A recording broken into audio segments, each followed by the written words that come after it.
So Chapter 10, Part 2 focused on the flow of information, and Chapter 10, Part 3 is going to talk about the physical flow of merchandise, or logistics.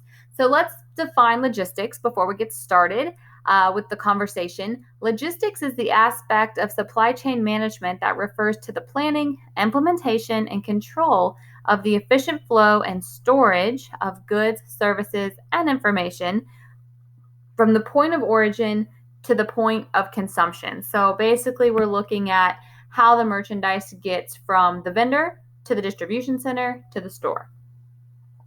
So logistics revolves heavily around the inbound and outbound activities that happen at the distribution center. So that's where we're going to start by taking a look at the activities performed at the distribution center. So the distribution center handles the merchandise from the time it is delivered by the manufacturer to the time it leaves to go out to the individual stores. So retailers generally have regional distribution centers to hold their merchandise before it's split to be delivered to those stores. So let's look at some of the things that happen at a distribution center. One activity that happens at the distribution center is the management of all inbound transportation. So the merchandise buyers and planners, the people who are selecting the merchandise and ordering the merchandise from the manufacturer, are involved with coordinating the flow of deliveries to the distribution center, like we identified in the last part of the Chapter 10 lecture. And so when you're coordinating the flow of deliveries, it's very important to be detail-oriented because receiving docks at distribution centers are generally booked all day. In fact, vendors can actually be fined hundreds or thousands of dollars for being late. And the reason being is that the docks are booked all day, and some merchandise is going to go directly from a manufacturer's truck to an outbound store truck that night. If you think about Walmart and just how many vendors that they have bringing products to a distribution center, if a truck is even 10 minutes late, it can really mess up the schedule for the whole day. So the management of that inbound transportation is one of the activities performed at a distribution center. Another activity is receiving and checking all of that merchandise. So receiving is the process of recording receipt of merchandise as it arrives. And then checking is the process of verifying that merchandise listed on the ASN, the Advanced Shipping Notice. So checking becomes a very labor-intensive and time-consuming task. So this is one place where the relationship with the vendor is very important, because the better your relationship with your vendors, the less you have to check when you're doing verifying the merchandise. So you no longer have to go through product by product on every shipment. You can do spot checks instead. So having that strong relationship, you can trust that the manufacturer is going to send the correct merchandise and the correct amount of merchandise. So that strategic advantage of having a strong relationship can help out in this activity. Another activity performed is storing merchandise or cross-docking merchandise. So after the merchandise is received, it can either be stored in the distribution center or it can be cross-docked. So that storing of merchandise means it's literally put on some shelves to be stored at the distribution center. Cross-docking is when the merchandise is unloaded and sent directly to an outbound truck that's going to a specific store. So the merchandise is in the distribution center for less than a day. Now, we know that merchandise is often sent in bulk from the manufacturer. And so if it's going into storage, that's fine. It can stay in bulk quantities for some time. But if it's being cross-docked, it needs to be unpackaged and repackaged into smaller quantities. So distribution centers tend to have a break pack area. And this is where employees are going to break down bulk for delivery to the store. And so that image on the right-hand side of your screen is a depiction of cross-docking.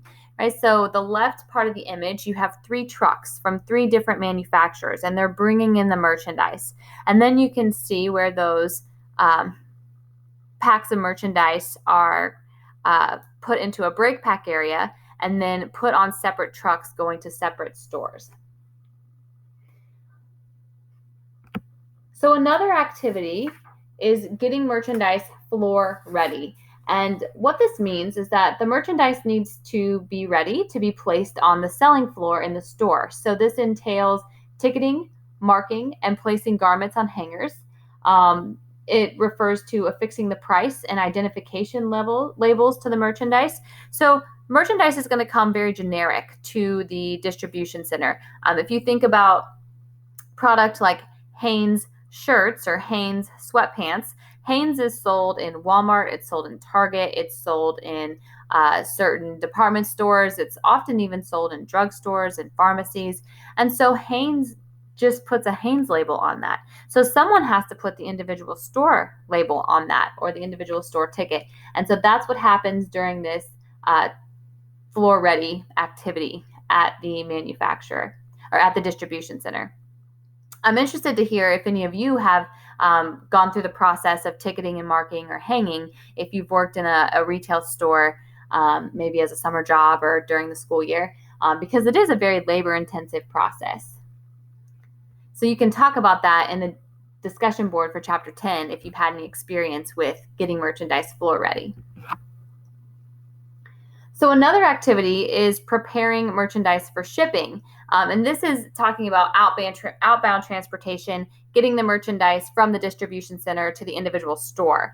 And so at the distribution center, they have to prepare merchandise for shipping. And some of that is done through cross-docking. But what about the merchandise that's stored on the shelves for later? What happens when a retail store runs low on a certain product and they place an order through the distribution center? What happens is a pick ticket and labels are created.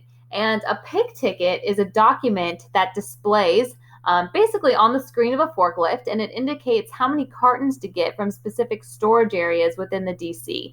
And so once the item is picked off of a shelf, an employee is going to put a shipping label on it and throw it on a truck to go out the door.